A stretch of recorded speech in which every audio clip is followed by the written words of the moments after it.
아, 주식시장이 자본주의의 꽃인데 당연히 주식 투자를 하는 게 좋고, 조금만 이제 투자를 하고 있으면 이제 뉴스에도 그리고 상식에도 사람이 좀 관심을 갖게 되고 민감해지고 좋은데, 주식하지 말라는 말씀이 절대 아니고요. 한 달 내 수입의 2배에서 3배 정도. 그러니까 내가 월 300 번다면은 한 600에서 맥시멈 900 정도 주식 투자하시면 제가 보기엔 맞다고 생각하고, 그래야 한두 달 있으면은 다 날라간다고 해도 복구가 될 수 있다는, 이것 때문에라도 마인드 컨트롤이 잘 되고 또 비이성적인 탐욕을 안 가질 수가 있습니다. 대신에 부자 되겠다는 마인드 갖지 마시고, 그 다음에 현금 비중은 필수입니다. 일단 주식 투자에 내가 할애할 수 있는 월 300 직장인의 맥시멈 900이면 900을 다 때려 넣지 마시고요. 현금을 반드시 갖고 계셔야 돼요. 우리가 공매도가 기울어진 운동장이라고 하는데, 이 개미들한테는, 아, 갑자기 욕같이 됐네. 개인하고 개미하고 합쳐가지고. 이 개미들한테는 현금이 사실상 하방 포지션입니다. 예. 현금이 푸시고 쇼시고 현금 들고 있는 게 사실상 외국인들 공매도 포지션인 거예요. 인버스고. 그래야 떨어질 때 대응을 할 수 있잖아요. 그쵸? 그래서 현금은 필수다. 대신에 기관하고 외국인은 현금을 가질 수가 없어요. 걔는 현금 갖고 있으면 위에서 막 운영팀장이, 야, 병이냐? 야, 뭐라도 사, 이 새끼야. 미쳤다고 여기에 그 현금 들고 있냐? 오히려 걔는 레버리지를 못 타서 안달인데, 현금이야말로 개미들한테 유일한 무기라니까요. 현금도 종목이라고 생각하세요. 나 이거 푸세에 지금 들고 있는 거다. 하방에 배팅하고 있는 거라고 생각하세요. 바이든 당선 이후 시진핑하고 첫 미중 정상회담이 이제 화상으로 열리거든요. 여기서 쟁점 가운데 하나가 대만 문제예요. 대만 문제. 대만에 대해서 진짜 강경 발언하면서 전쟁 불사한다 이런 발언 한다. 그러면 이제 삼성전자가 가죠. TSMC에 무슨 위기가 있죠? 저도 약간 여쭤보고 싶은데. 러나, 최근에 골드만삭스하고 삼성전자 이재용 부회장이 만났던 그 증거 자료가 갑자기 법정에 등장을 했어요. 이걸 계기로 해가지고 삼성전자와 골드만삭스는 도대체 어떤 인연이 있는지 사람들이 궁금해하는데 딱 알려드리겠습니다. 일단 골드만삭스는 앞에 보신 대로 삼성전자에 대해서 굉장히 호의적입니다. 썸네일에 나와 있죠. 최근에 반도체 겨울과 함께 삼성전자도 지금 사실상 겨울인데, 기존의 매수 의견을 진짜 몇 년째 그대로 고수하고 있어요. 그렇다고 이 골드만삭스가 삼성전자하고 그 어떤 음모론에 입각해가지고, 그러니까 뭐 유태인들이 삼성전자를 자기네 장학생으로 낙점했다, 뭐 그런 유착 관계에 있기 때문에 그렇다고 보기에는 최근에 나온 보고서 내용이 상당히 좀 균형 잡힌 설득력 있는 그런 뷰로 담겨져 있어요. 일단 이 안에는 서양식으로 좋은 소식 하나, 나쁜 소식 하나가 동시에 들어있는데, 보통 뭐부터 들을래? 그러면 대부분, 아, 일단 그럼 나쁜 것부터 듣겠다고. 근데 공포영화에서는 나쁜 소식은 넌 결국 죽는다는 거야. 그럼 좋은 소식은 들으나 말하잖아요. 허탈하죠. 아무튼 우리도 나쁜 것부터 보면은, 우선 골드만삭스는 최근에 삼성전자에 대한 목표 주가를 하향했습니다. 이게 나쁜 소식이에요. 근데 다행인 거는 목표가를 낮춘 게 10만 원. 10만 7천 원에서 10만 원으로 내린 거예요. 그러니까 이제 우리가 거의 종교적 신념에 가깝게 지금 믿고 있는 삼성전자가 10만 전자 갈 수 있다는 그런 전망에 골드만삭스도 맞장구를 쳐준 거죠. 그렇다고 골드만삭스가 유독 뭐 한국과 한국 기업에 대해서 호의적인 그런 어떤 친한파냐? 전혀 그렇지 않은 게, 삼성전자만 투자 의견 매수에다가 목표가 10만 원이고 SK하이닉스는 일찌감치 투자 의견 중립으로 내렸고 목표가도 12만 원. 어떻게 보면 반도체에 대해서는 일단 좀 인내심을 갖자는 스탠스인가? 근데 또 LG 디스플레이에 대해서는 투자 의견 매도에다가 목표가 17,000원. 아, 여기는 또 단호박이에요.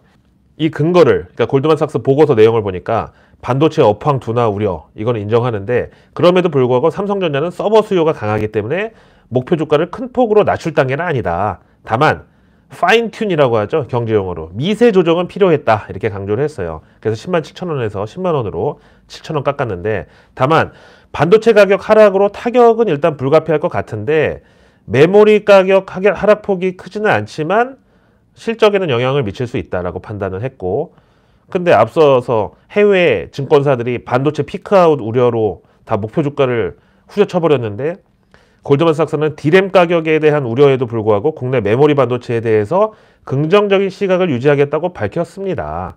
어쨌든 이 의리의 황금 양말.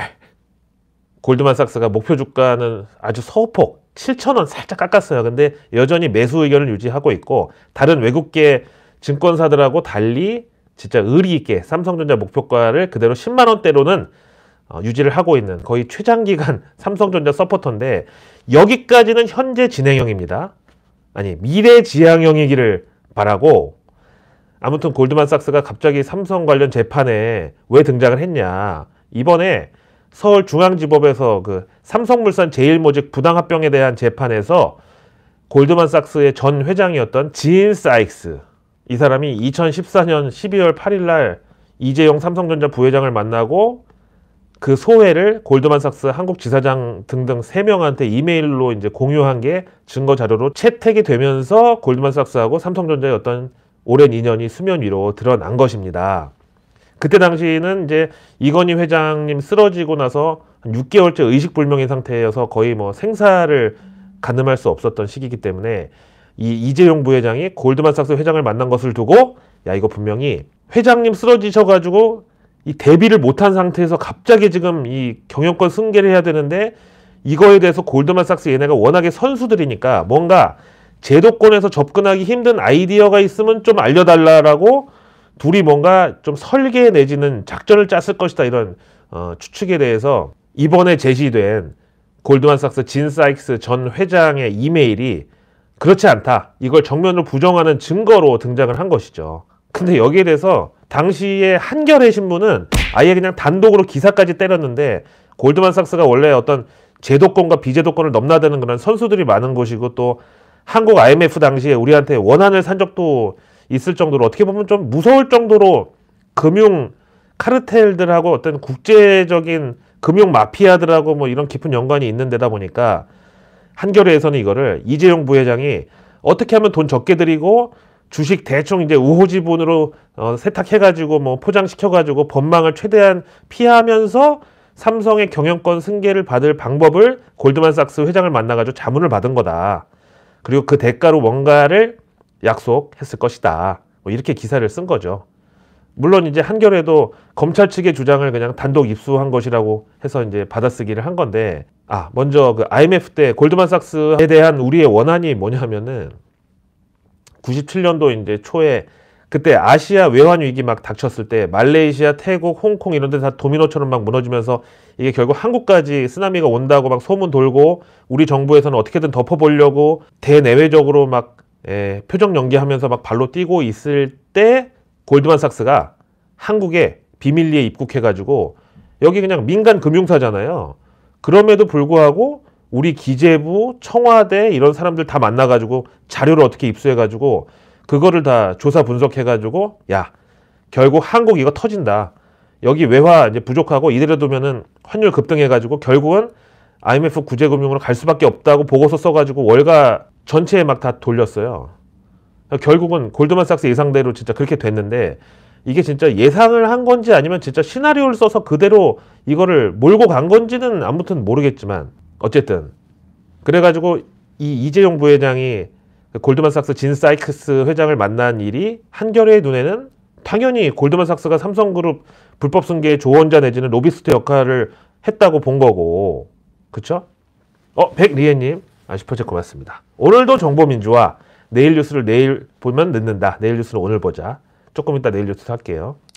근데 실제 드러난 팩트는 뭐냐면은 이 진 사익스 골드만삭스 회장이 삼성전자에 대해서 당시에 그러니까 이미 7년 전에 이 사람이 삼성전자한테 어떤 어드바이스를 줬냐면 이제 니네 고성능 반도체, 디스플레이, 스마트폰, 폼팩터 그리고 최근 이제 화두가 되고 있는 시스템 반도체하고 파운드리까지 영역을 넓히는 데 대해서 미리 준비를 해라. 이렇게 논의를 했다는 게 이번에 법정 증거 자료를 통해서 드러난 거예요.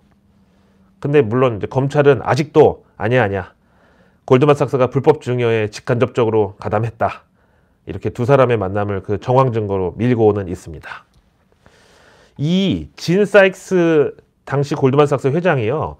월가 IB 쪽에서 IT하고 이런 뉴미디어 이쪽 분야에 거의 최고 성과를 내는 인물이고요. 이분이 애플 스티브 잡스가 사망하기 전에 이 스티브 잡스의 프라이빗 뱅커로 자산 관리를 직접 담당도 했었고, 이재용 부회장도 스티브 잡스가 소개시켜줬다고 밝혀졌어요.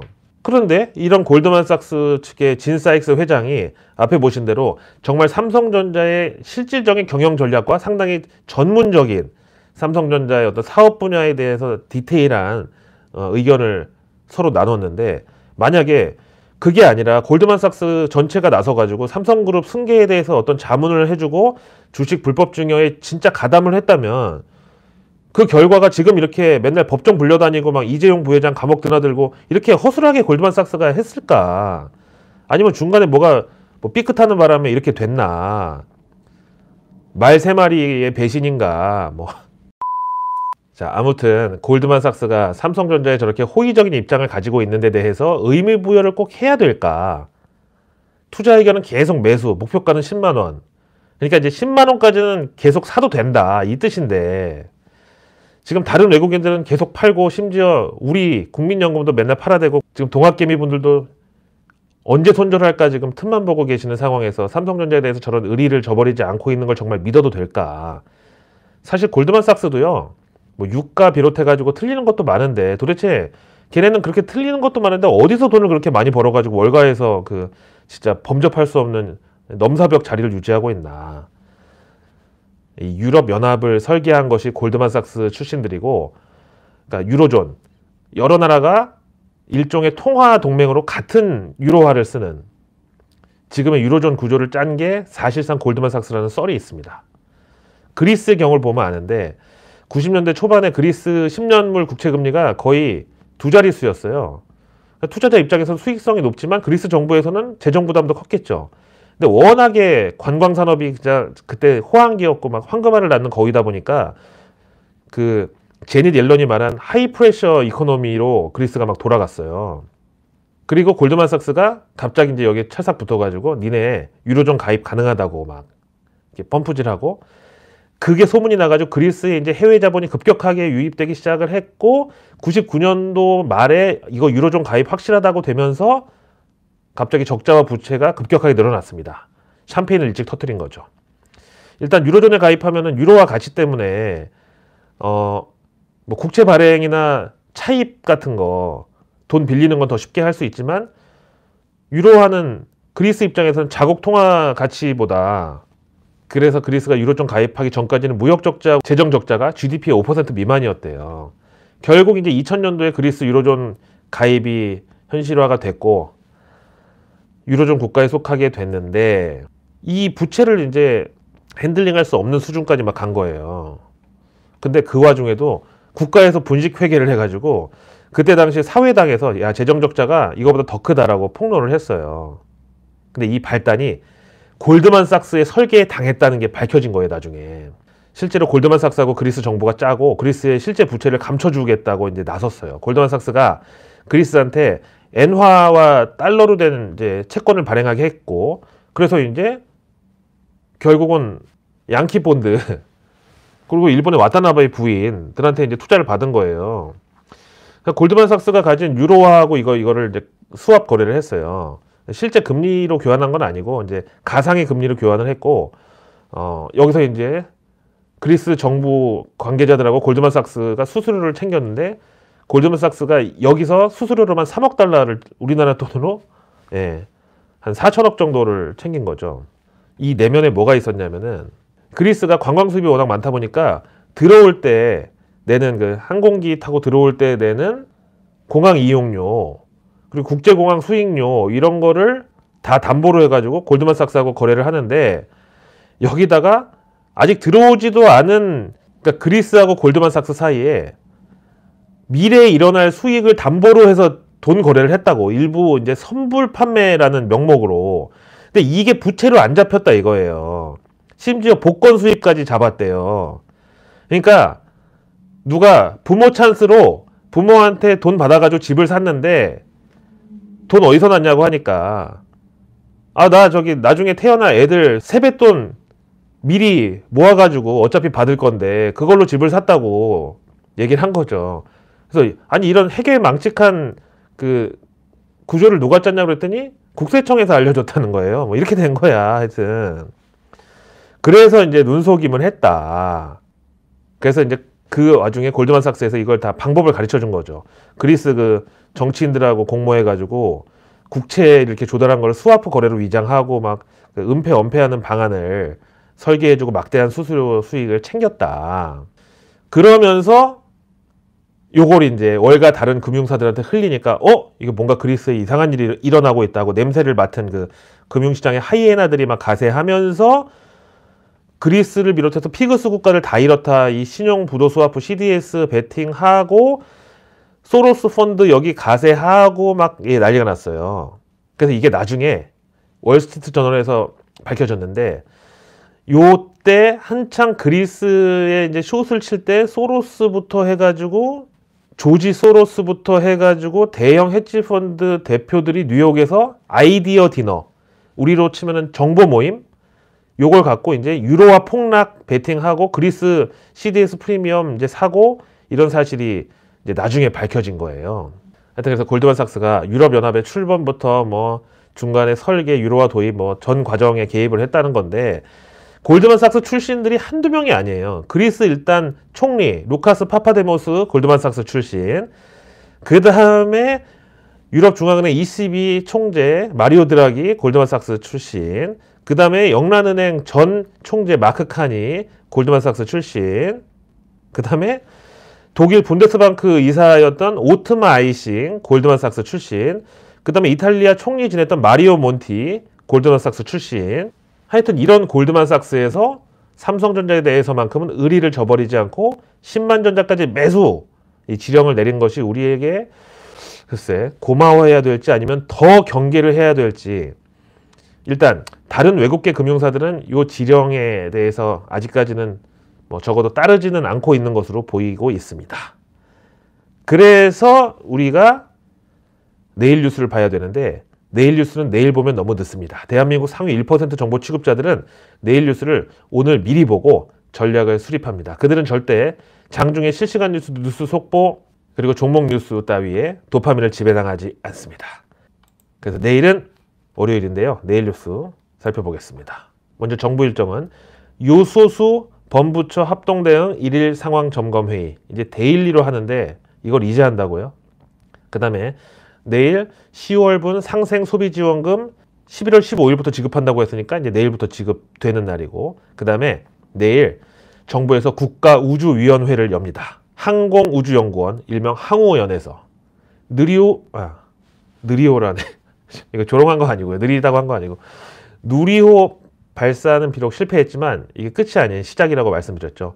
기상, 환경, 통신, 위성 엄청 이제 올라갈 거 많습니다. 그 다음에 내일 월요일 탄소 소재 경쟁력 강화 성과 보고회를 정부에서 엽니다. 탄소 소재는 탄소 섬유, 인조 흑연, 나노 카본 이렇게 되는데 이것도 관련 테마가 증시에 그대로 있습니다. 그 다음에 내일 산업부 장관이 요소수 생산 현장을 방문합니다. 울산 롯데정밀화학이래요. 그 다음에 국토부에서는 내일 GICC 2021 글로벌 인프라 협력 컨퍼런스를 개최합니다. 요즘 보니까 아무리 뭐 인플레이션이 올라갈 전망이고 어쩌고 해도 내년 특히 이제 동아시아 국가들은 인프라 쪽이 대박일 것이다 얘기 많이 하잖아요. 이 관련주들 뭐 건설 기계부터 해서 많죠. 그 컨퍼런스를 내일 국토부에서 개최하고, 그 다음에 농식품부에서는 농업, 농촌, 메타버스에서 즐기세요. 이제 농림수산식품부에서 농촌 체험을 메타버스로 즐기래. 거의 지금 여기까지 갔으면 메타버스 거의 이제 피크아웃 직전 아닌가요? 전원일기 메타버스 버전이 나온다고 이제. 내일 과학기술정보통신부 장관은 위치정보 정밀측위 시연을 합니다. 사고나 재난 상황에서 신속한 위치 파악으로 구조를 지원한다. 긴급구조용 정밀측위 기술개발 중간점검을 한다. 와이파이 6 기술 있죠. 요것도 이제 증시 테마주 있는데, 그 다음에 중기부에서는 인천공항 면세점 내에 중기 제품 전용 판매장을 개소한다고 해요. 정부가 소상공인 중소기업 지원은 아마 정권이 바뀌더라도 계속 밀고 나갈 건데, 여기에 이제 어떤 도매상 역할을 하는, 지원의 도매상은 뻔하죠. 캐피탈 인베스트먼트 무슨 투자 이름 붙은 모태펀드 핸들링하는 그런 창투사 요런 쪽. 그 다음에 내일 주한 중국 상공회의소가 간담회를 엽니다. 제발 좀 이제 요소수를 비롯해 가지고 마그네슘 등등 자원 무기화 그만하시고. 그리고 내일 정부에서는 수소 암모니아 발전 실증 추진단을 발족합니다. 수소 암모니아 어떻게 보면 정반대일 것 같은데 하나는 해롭고 하나는 이롭고 이럴 것 같은데 요즘 같이 붙어 다닙니다. 요것도 관련주 있어요. 그 다음에 내일은 한일 관광진흥협의회가 열립니다. 좀 한일 간에도 이제 좀 풀고 요소수도 이럴 때 가장 가까이 있는 일본에서 들여오면 얼마나 좋습니까? 관광부터 좀 풀리기를 기도해보고, 그리고 내일 내 나라 여행 박람회를 개최합니다. 이제 단풍놀이 시즌도 됐고 좀 있으면 겨울이면 안 되니까 요즘에 정부에서 관광 쪽에 엄청 밀고 있는데 유럽은 지금 리오프닝 접고 위드 코로나 다 접고 다시 락다운 들어가는 곳이 점점 생겨나고 있어요. 물론 그들은 우리처럼 마스크 잘 안 쓰고 방역을 완전히 풀어버린 게 문제이긴 했는데 우리가 시험대에 있다는 거는 맞습니다. 자, 내일 경제 일정은 바이든 시진핑 화상 정상회담이 열립니다. 미국 바이든 대통령 취임 후에 첫 정상회담인데 화상으로 엽니다. 일단 지금 미중 양국은 기대하지 맙시다. 기대치를 최대한 낮추면서 단호한 입장을 유지 중입니다. 어쨌든 미중 양국은 지금 우리 기대 크지 않습니다. 기대치가 낮은 상황입니다. 이러면서 단호한 입장을 유지 중입니다. 힘겨루기 있는데 이 자리에서 대만하고 한반도 문제 의견 교환 예정이고, 또 최근에 공급망 차질하고 물류 지연 사태로 인한 글로벌 인플레이션 급등에 대해서 양국 정상이 가장 좋은 해결책으로 우리 한시적으로 관세 인하하자. 실제로 이런 적이 있었어요. 트럼프 시절에. 그때도 이제 뭐 신용 경색 우려 이런 것 때문에 일시적으로 관세 인하했었거든요. 만약에 그래서 인플레이션에 우리가 양국이 공동 대처하는 차원에서 관세 인하하자라고 합의하면 이거 글로벌리 호재가 될 수 있습니다. 양국 물론이고요. 둘 다 치적을 세울 수 있는 아주 좋은 기회라고 봅니다. 그 다음에 내일 중국에서는 10월 실업률, 소매 판매, 산업 생산, 고정자산 투자, 주택가격 지수가 대규모로 발표됩니다. 일본 베이징 올림픽 앞두고 지금 헝다 사태도 어떻게든지 덮으려고 하고 지금 그 다음에 공산당 대회 시진핑 영구집권 마련 앞두고 지금 어떻게든지 지금 통제할 건 통제하면서도 노이즈는 없애려고 지금 하고 있죠. 경제 지표도 물론 이제 중국은 마사지의 가능성이 없지 않지만 오히려 중국 지표 부진하게 나올수록에 중국 금융당국에서는 증시만큼 밖으로 드러나기 좋은 게 없잖아. 이거는 좀 방어 의지가 있을 수 있다. 그 다음에 내일 일본의 3분기 GDP하고 9월 산업생산 나오고, 내일 밤 미국에서는 11월 뉴욕주 제조업지수 일명 엠파이어 스테이트 지수 나옵니다. 그리고 유로존 9월 무역수치. 그리고 내일 베이징 증권거래소가 출범하는데 중국의 거래소 2개 있잖아요. 상하이하고 선전. 이번에 3번째 베이징에는 중소혁신기업을 대상으로 한 거래소가 탄생합니다. 그리고 내일부터 싱가포르가 트래블 버블을 시작합니다. 내일은 크리스틴 라가르드 유럽중앙은행 총재 연설이 있는데 유로존은 지금 다운사이드 리스크는 방어하면서도 인플레이션에 대해서는 표정 관리를 하고 있는 그런 이중적인 상황이라는 거. 그 다음에 내일 메디카 2021 세계 최대 의료기기 전시회가 개막합니다. 18일까지. 국내에서는 여러 기업들이 지금 여기 참가한다고 나오고 있는데 페어하게 다 불러드릴게요. 세종메디컬, 수젠텍, 한독, SD바이오센서, 녹십자, 리메드, 제놀루션, 엔젠바이오, 휴마시스, 디오, 디알텍, 바텍, 아이센스가 참가 예정입니다. 참 애증의 종목들 많이도 들어있네요. 내일 증시 일정은 이마트가 드디어 이베이 코리아를 인수 완료하는 날입니다. 이제 종속회사로 편입되는 거고, 지난달에 공정위에서 승인했고 그 다음에 지난주에 이사회에서 승인 났죠. 그 다음에 내일 미국에서는 루시드 모터스 드디어 실적 발표하네요. 이제 전기차 3대장 테슬라, 루시드, 리비안 이렇게 됩니다. 그 다음에 타이슨 푸드가 역시 실적 발표하는데 최근에 여기 대체육 개발에 사활을 걸고 있어요. 거기다가 최근에 나온 그 대체육, 배양육 신제품 거의 대부분이 할랄 인증을 획득했다고 합니다. 이 두 회사가 실적을 공개합니다. 돌아오는 한 주도 여러분들이 보다 편안한 마음으로 장사치들에게 휘둘리지 않으시도록 제가 지켜드리겠습니다. 저는 매일 저녁 7시에 내일 뉴스를 들고 여러분들의 안방에 배달해 드립니다. 내일은 또 내일의 내일 뉴스를 들고 찾아뵙겠습니다. 고맙습니다.